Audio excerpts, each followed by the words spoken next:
Hello दोस्तों, मैं प्रभास को आप सबका स्वागत करता हूं आपके अपने चैनल D2R स्टडी में। आज हम फ्रेंड्स इस वीडियो में दोस्तों आप सबको बताने वाला दोस्तों क्लास 12 फिजिक्स के 5 इंपॉर्टेंट प्रश्नों को। जी हाँ फ्रेंड्स, क्लास 12 फिजिक्स के फ्रेंड्स ये 5 ऐसे फ्रेंड्स लघु तरीके सवाल है फ्रेंड्स जो इस बार बोर्ड एग्जाम 2023 में आने के पूरे सामने बन रहे हैं।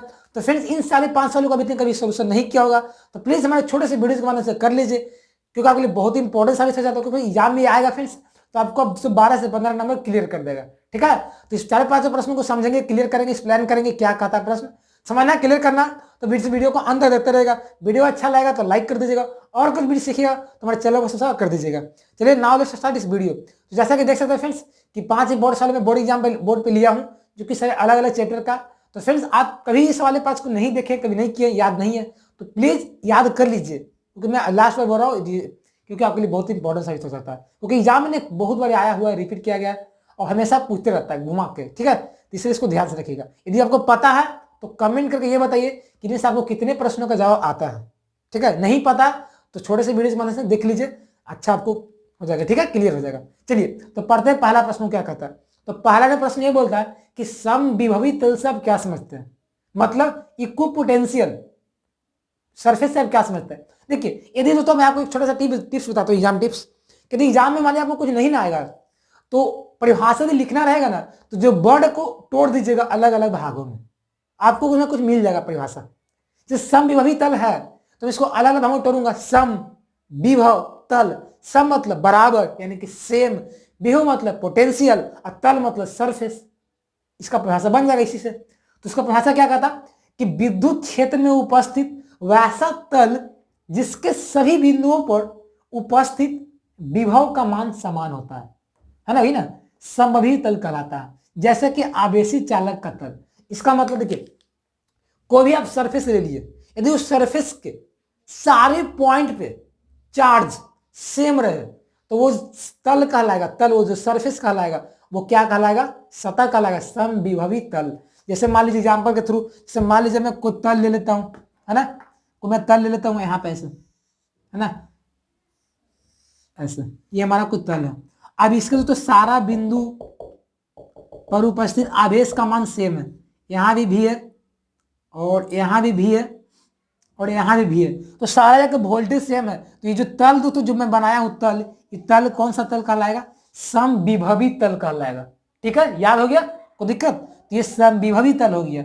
अब यही दोस्तों एक फॉर्मूला बनता है E बराबर माइनस में dV/dr, है ना, तो ये याद कर लीजिएगा। तो समविभवी तल का इसका उदाहरण क्या होगा, एक आवेशित चालक का तल। जैसे जो मैं तल लिया हूं, ये जो मेरा सरफेस है इसका कुछ ना कुछ तो चार्ज होगा ना भाई, क्योंकि चार्ज है तभी तो इसका कोई वोल्टेज आया है, चार्ज के कारण तो कुछ वोल्टेज आया है। तो इस तरह से ये हमारा तल कहलाएगा। कोई दिक्कत, तो इसको याद कर लीजिएगा, एग्जाम में आता है। अगला दूसरा नंबर, गॉस के प्रमेय को लिखे। गॉस के प्रमेय का मैंने वीडियो भी डाल दिया, मेरे चैनल पर डाला गया, बहुत ही फुल एक्सप्लेन किया गया, उसमें पूरा गॉस के प्रमेय को बताया गया, उसमें पूरा प्रूव किया गया गॉस के प्रमेय को, जो 5 नंबर के सवाल अक्सर पूछे जाते हैं, तो याद करिएगा। तो हम लोग का छोटा क्वेश्चन है, छोटा सा, क्या कहता है, गॉस के प्रमेय को लिखे। तो क्या कहता है पता ही होगा आप लोगों को कि विद्युत क्षेत्र में किसी बंद तल से होकर गुजरने वाला कुल विद्युत फ्लक्स उस तल में के भीतर स्थित आवेश का 1/ε0 गुना होता है। इसको क्या पढ़ते हैं, इसको हम लोग क्या पढ़ते हैं, 1/ε0। ये जो है ना, ये 0 करके है, इसको हम लोग पढ़ते हैं ε0 गुना होता है। ठीक है, तो इसका फॉर्मूला क्या बनेगा, फाई क्या होगा, फाई फ्लक्स है, विद्युत फ्लक्स है, और क्यू क्या, क्यू चार्ज है, तो उस तल के अंदर उपस्थित चार्ज का 1/ε0 गुना। तो हमारा ये फॉर्मूला बन गया, फाई बराबर 1/ε0 इंटू क्यू बोल सकते हैं। मान लीजिए दोस्तों, देखिए मैं एग्जाम्पल यहाँ पे लेता हूँ, मान लीजिए दोस्तों वहां पे कोई तल में लिया हूं दोस्तों, वो तल दोस्तों मान लीजिए ये है ना, और इसके अंदर दोस्तों मान लीजिए टोटल चार्ज क्यू है। तो इससे दोस्तों होके जो गुजरने वाला जो दोस्तों फ्लक्स होगा ना, ये फ्लक्स मुझे गुजर रहा है फाई, ये जो दोस्तों फाई होगा ना, सॉरी यार क्या बन गया, तो ये जो दोस्तों फाई होगा ना, फाई मतलब फ्लक्स, ये फाई होगा क्या होगा दोस्तों, इसका ये पूरा इसका चार्ज क्या क्यू है, तो मैं क्यू लिख देता हूं, बट इसका भी ε0 गुना, तो ε0 गुना हो गया। तो ये हमारा क्या कहता है, गॉस का नियम कहता है। गॉस का नियम क्या कहता है, गॉस के नियम का सबसे बड़ा कंडीशन है कि गॉस के नियम जब भी लगेगा तो बंद तल, बंद सतह, है ना, बंद सतह के अंदर लगेगा, या किसी बंद लूप, बंद पास, ये समझ सकते हैं। तो ये देखिए ये बंद है ना, थोड़ा सा भी खुला नहीं रहना चाहिए। तो ये हमारा हो गया इसका गॉस का नियम, क्लियर हो गया। अगला थर्ड नंबर, बीटा किरणें के दो गुण लिखें। आप पढ़े होंगे अल्फा किरण, बीटा किरण, गामा किरण, तो उसी में से बीटा किरण का गुण बता रहा है। तो आप सब जानते हैं कि यह ऋण विसित कणों से मिलकर बना होता है। अब बोले कि मैं कैसे मालूम कि ऋण विसित है, तो मैं आपको बताया था, मेरे अक्सर वीडियोज में देखते हूँ, मैं कभी कभी इंपॉर्टेंट जो हाल फिलहाल मैंने इंपॉर्टेंट चैप्टर वाइज क्वेश्चन का सीरीज खत्म किया था, तो वहां मैं सवाल लेता था। तो मैं बताया था आपको कि जो बीटा जो किरण होता है ना, वो ऋणावेशित कणों से मिलकर बना होता है, क्योंकि बीटा किरण ही ना एक तरह से इलेक्ट्रॉन होता है। यदि देखा जाए इलेक्ट्रॉन, बीटा किरण एक तरह से इलेक्ट्रॉन है, मान लीजिए इलेक्ट्रॉन ही का पूरा प्रॉपर्टीज है। तो यही एक तरह से होता है क्या, यह ऋणावेशित कणों से मिलकर बना होता है। दूसरा क्या कहता है कि यह फोटोग्राफी प्लेट को प्रभावित करता है। भाई प्रभावित तो करेगा ही, इस पर चार्ज है, ऋणावेशित है, तो करवे करेगा, कुछ ना कुछ इफेक्ट डालवे करेगा फोटोग्राफी प्लेट पे, है पढ़े ना। स्फुरदीप्ति होता है, स्फुरदीप्ति का क्रिया होता है, जैसे आप लोग घर में टीवी वगैरह देखे होंगे, तो टीवी के पीछे एक अथी लगा रहता है ना, तो वो प्लेट से क्या होता है, आपको वहां पे निकलते रहता है, जेडनेस का कुछ बनता है, फोटोग्राफी प्लेट अलग अलग टाइप का बनता है। तो फोटोग्राफी प्लेट को क्या करेगा, ये प्रभावित करेगा, याद रखिएगा। जब हम लोग फोटोग्राफी प्लेट पे बीटा किरणों को डालेंगे लगातार, तो कुछ ना कुछ उसको प्रभावित करेगा, इफेक्ट कर देगा। तो आपको एग्जाम में सवाल आएंगे, बोलेगा कि बीटा किरणों को दो गुण लिखो। आपको बच्चा बोलेगा कि सर ऑब्जेक्टिव नहीं आएगा, तो ऑब्जेक्टिव ही बनेगा, ऑब्जेक्टिव इसी से बनेगा। बोलेगा कि निम्न कौन ऋणावेशित कण है, बीटा किरण, अल्फा किरण के गामा किरण, तो बीटा किरण है ना। अब अल्फा क्या होता है, अल्फा पॉजिटिव होता है, गामा उदासीन होता है, याद कर लीजिएगा। चौथा नंबर, नमन कोण से आप क्या समझते हैं, बहुत ही इंपॉर्टेंट है, अब बहुत बार एग्जाम में आया है। नमन कोण याद कर लीजिएगा, एक नमन कोण होता है, देखिए हाँ सॉरी में याद है, नति इसी को बोलते हैं, नति कोण या नमन कोण इसी को बोलते हैं, इसका दो नाम है, नति या नमन कोण, इसको याद कर लीजिएगा। इसको क्या नाम है, इसको नति या नमन कोण, नति या नमन इसी को नाम है। तो ये क्या कहता है भाई परिभाषा, किसी स्थान पर पृथ्वी का चुंबकीय याम्योत्तर चुंबकीय क्षेत्र में, सॉरी पृथ्वी, किसी स्थान पे पृथ्वी का चुंबकीय क्षेत्र चुंबकीय याम्योत्तर में क्षैतिज दिशा के साथ जो कोण बनाता है, उसी को क्या कहते हैं, नति या नमन कोण कहते हैं, याद कर लीजिए। देखिए कोई भी मान लीजिए पृथ्वी पे कोई में जगह गया, वहां पे फ्रेंड्स यदि पृथ्वी का जो चुंबकीय क्षेत्र चुंबकीय याम्योत्तर के क्षैतिज दिशा में जो कोण बनाएगा, वो क्या कहलाएगा, नति या नमन कोण कहलाएगा। एक दोस्तों चुंबकीय याम्योत्तर होता है, एक क्या होता है, एक भौगोलिक याम्योत्तर होता है।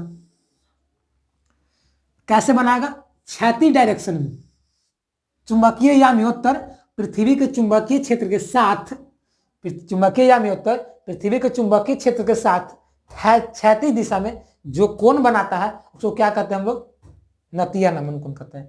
ठीक है, चलिए इसका दोस्तों एक बहुत अच्छा इंपॉर्टेंट एमसीक्यू बनेगा आपका कि ध्रुव पर नमन कोण का मान 90 डिग्री तथा विषुवत रेखा पर 0 डिग्री होता है। तो आपको सवाल एमसीक्यू भी आ सकते हैं, लेकिन दोस्तों आपको परिभाषा पूछेगा तो ये दो टर्म्स को जरूर लिखिएगा, क्योंकि इसे लिखने से आपका खुश हो जाएगा एग्जामिनर और आपको नंबर फुल में फुल दे देगा। ध्रुव पे 90 डिग्री होता है और विषुवत रेखा पे 0 होता है। आप लोग पढ़े हैं पृथ्वी ऐसा होता है ना भाई, ऐसा तो होता ही है। तो यहाँ पे क्या होता है, यहाँ पे ध्रुव होता है और पृथ्वी के बीच से गुजरता है, इसको क्या कहते हैं, विषुवत रेखा कहते हैं। तो यहाँ पे 90 डिग्री होता है और यहाँ पे 0 डिग्री होता है। कौन क्या होता है, 0, नति या नमन कोण होता है। अगला 5वां नंबर प्रश्न को पढ़िए, क्या कहता है, 5वां ये बोलता कि प्रकाश का ध्रुवीकरण क्या है, प्रकाश का ध्रुवीकरण क्या है। तो क्या है भाई, देखिए ध्रुवीकरण का मतलब क्या होता है, ध्रुवीन को ध्रुवित कर देना। ध्रुवन का मतलब क्या होता है, पोलराइजेशन, मतलब कोई दिशा। ध्रुवित ध्रुवित का मतलब एक तरह से दिशा समझिए, डायरेक्शन। तो इसमें प्रकाश का क्या होगा ना, डायरेक्शन एक ही दिशा में आ जाएगा। तो कैसे आ जाएगा, देखिए क्या कहता है कि जब सामान्य प्रकाश को टूरमेलिन क्रिस्टल से गुजारा जाता है, तो बाहर निकलने वाले सारे प्रकाश, सभी प्रकाश की किरणें एक ही दिशा में, एक ही तल में होते हैं, है ना। देखिए जब सामान्य प्रकाश को टूरमेलिन क्रिस्टल से हम लोग गुजारे हैं, तो गुजरने के बाद जो बाहर निकलने वाला प्रकाश की तरंगों का कंपन, यानी कि कंपन, वाइब्रेशन, तो जो उसका जो वाइब्रेशन होगा ना, जो प्रकाश की तरंग का जो वाइब्रेशन होगा एक ही तल में होने लगता है, प्रकाश का ध्रुवित। तो उसको क्या कहते हैं, जो प्रकाश एक ही तल में कंपन किया उसको क्या कहेंगे, ध्रुवित प्रकाश। और ये जो घटना हुआ, ये फिनोमेना हुआ, वो क्या कहलाएगा, ध्रुवन कहलाएगा। जैसे समझो एग्जाम्पल आप समझिए, जैसे मान लीजिए कोई टूर्मेलिन में ले लेता हूं, ये कोई यंत्र होगा, ठीक है, मैं इससे कोई प्रकाश को गुजारा, है ना, तो प्रकाश तो गुजारने के बाद दोस्तों देखा कि मान लीजिए प्रकाश का यहाँ पे किरण जो होगा, कैसे करूंगा देखिए, मान लीजिए तो उसका जो कंपन होने लगेगा, मान लीजिए एक ही दिशा में होने लगेगा, है ना, और एक ही तल में हो रहा है ना।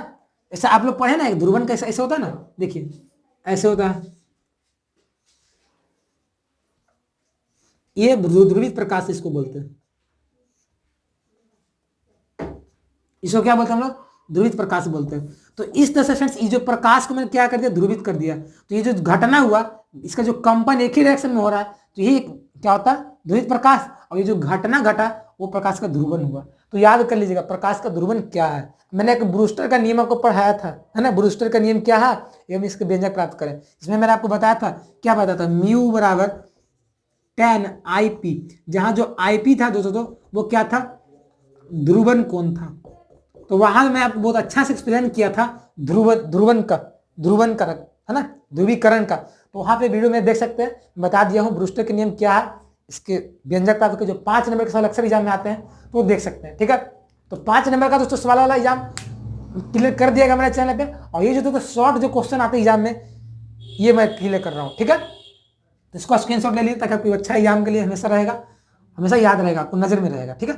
चलिए तो फ्रेंड्स, आज के बस नहीं, आज का वीडियो कैसा लगा, अच्छा लगा ना, कुछ सीखे, आप सबके लिए हेल्पफुल था, तो प्लीज यार वीडियो को लाइक कर देंगे, और चैनल को अब तक सब्सक्राइब नहीं किए होंगे तो देर किस बात की, क्या सोच रहे हैं, चैनल को सब्सक्राइब कर दें, एक छोटा सा सपोर्ट मिल जाएगा। और आप सबको तो पता ही होगा कि हमारे चैनल पर लगातार तैयारियां कराई जा रही है बोर्ड एग्जाम की, 10th एंड 12th दोनों की, इसलिए चैनल को सब्सक्राइब कर रखें, सीखते रहे, आगे बढ़ते रहे। और फ्रेंड्स मैं जाते जाते यही कहूंगा कि प्लीज यार ये वीडियो को शेयर करिए अपने दोस्तों के साथ, अपने कलीग्स के साथ, जो दोस्त आपकी एग्जाम देने जा रहे हैं आपके साथ, ताकि वो भी सीखेंगे, वो भी आगे बढ़ेंगे, ठीक है।